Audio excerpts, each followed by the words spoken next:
আল্লাহ রাসূল সাল্লাল্লাহু আলাইহি ওয়াসাল্লাম যখন মক্কাতে দাওয়াত দিচ্ছিলেন, মক্কার কুরাইশরা নানাভাবে বিষ্ণু ঈসা ইসলামকে কষ্ট দিচ্ছিল, নানাভাবে ট্যাগিং করছিল, মিথ্যা অপবাদ দিচ্ছিল। কখনো কখনো তারা বিশ্বনবীকে বলছিল মিথ্যাবাদী, কাযযাব। কখনো বলছিল যে তুমি হচ্ছে জাদুকর, সাহের। কখনো বলেছে শায়ের, মুহাম্মদ তুমি কবি। কখনো বলেছে কাহেন, মুহাম্মদ তুমি গণক। এবং কখনো বলেছে মুহাম্মদ তুমি হচ্ছে মাজনুন, মানে পাগল। আওয়াজ করে সবাই পড়ুন নাউযু বিল্লাহি মিন যালিক।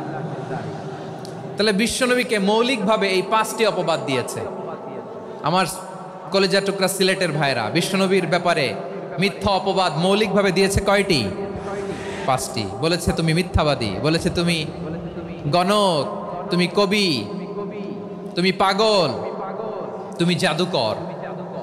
বিশ্বনবীকে যে এই 5টি অপবাদ দেয়া হলো, আল্লাহ তাআলা এটা সহ্য করেননি। এই 5টি অপবাদের বিপরীতে আল্লাহ তাআলা বিশ্বনবীর 5টি চমৎকার বৈশিষ্ট্য উল্লেখ করে সূরাতুল আহজাবের 2টি আয়াত নাজিল করেছেন। আওয়াজ করে পড়েন আল্লাহু আকবার।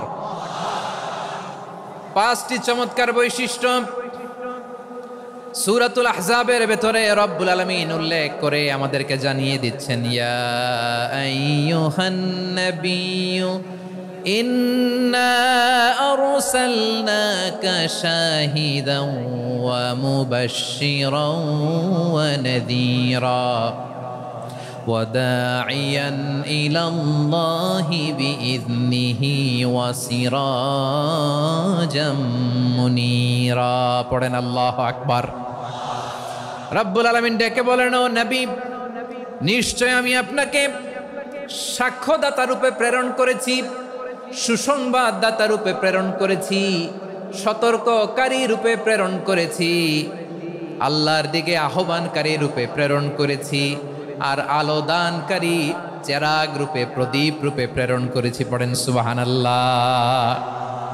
5টা বৈশিষ্ট্য। 1 নম্বরে আল্লাহ তাআলা বললেন, হে নবী, নিশ্চয় আমি আপনাকে সাক্ষ্যদাতা হিসেবে প্রেরণ করেছি। সাক্ষ্যদাতা, বিষ্ণু ঈসা ইসলাম সাক্ষ্য দিবেন, এজন্য শাহিদ। শাহিদ মানে সাক্ষ্যদাতা। আওয়াজ করে বলুন, শাহিদ মানে কি? তিনি সাক্ষ্য দিবেন।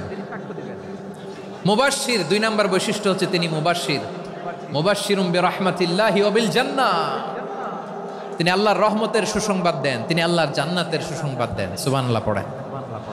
3 নম্বর বৈশিষ্ট্য হচ্ছে নাযীর, তিনি সতর্ককারী, ওয়ার্নার।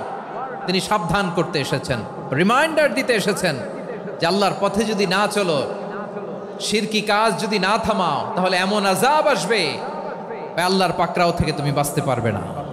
তিনি নাযীর। বিষ্ণু ঈসা ইসলামের 4 নম্বর বৈশিষ্ট্য হচ্ছে দাঈয়ান ইলাল্লাহ, তিনি আল্লাহর দিকে আহ্বানকারী। এই যে আমরা আমাদেরকে পরিচয় দেই যে আমরা দাঈ, বলি না? বলি যে উনি হচ্ছেন একজন দাঈ ইলাল্লাহ। বহু বচনে আমরা বলি আদ-দুআত ইলাল্লাহ।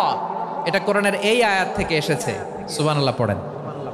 ওয়া দাঈয়ান ইলাল্লাহি বিইذনিহি, আল্লাহর আদেশে বিষ্ণু ঈসা ইসলাম আল্লাহর দিকে মানুষকে ডাকেন। এবং বিষ্ণু ঈসা ইসলামের 5 নম্বর বৈশিষ্ট্য হচ্ছে সিরাজাম মুনীরা, আলোদানকারী প্রদীপ, আলোকদীপ্ত প্রদীপ, যে আলো দিয়ে তিনি গোটা বিশ্বকে আলোকিত করেছেন। আওয়াজ করে পড়েন আল্লাহু আকবার।